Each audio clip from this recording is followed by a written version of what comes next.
S'il y a bien un domaine où les Français sont précurseurs, c'est la grande distribution.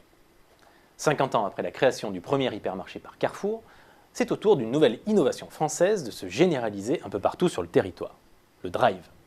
Son principe est simple. Plutôt que de déambuler dans les rayons d'une grande surface, le consommateur réalise ses achats sur Internet et récupère sa commande préparée et emballée dans un entrepôt, accolé ou non à un magasin. Les produits sont alors chargés directement dans le coffre de la voiture par le personnel de l'enseigne. Les consommateurs ont bien compris tous les avantages qu'ils pouvaient tirer du drive. Avec ce service, ils gagnent du temps, ils sont moins tentés par les achats superflus et ils évitent de porter des produits lourds et encombrants comme des packs d'eau. Et cerise sur le gâteau, la plupart du temps, le service est gratuit. Les distributeurs, eux aussi, y ont trouvé leur compte. Sur un marché de la grande distribution mature, où la concurrence se cristallise sur les prix, le drive reste l'un des derniers leviers de croissance pour les enseignes. Une croissance facilitée par une réglementation favorable. Car contrairement aux magasins traditionnels, ils ne sont pas assujettis à la taxe sur les surfaces commerciales, et leur construction n'exige pas d'autorisation spécifique.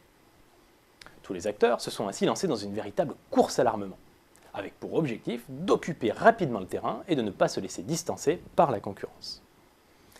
Bilan, on compte aujourd'hui plus de 1600 drives sur tout le territoire, soit autant que d'hypermarchés. Mais le plus impressionnant, c'est que le parc a doublé depuis décembre 2011.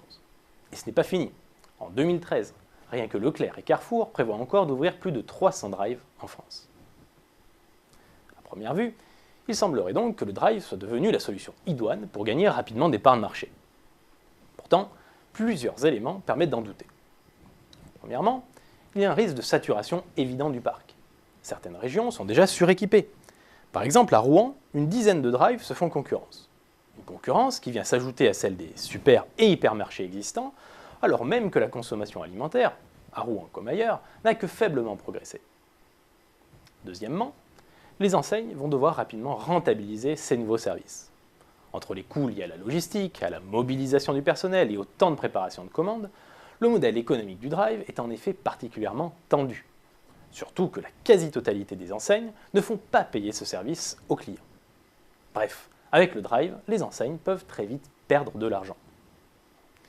Troisièmement, c'est un fait, le drive cannibalise les ventes des grandes surfaces alimentaires.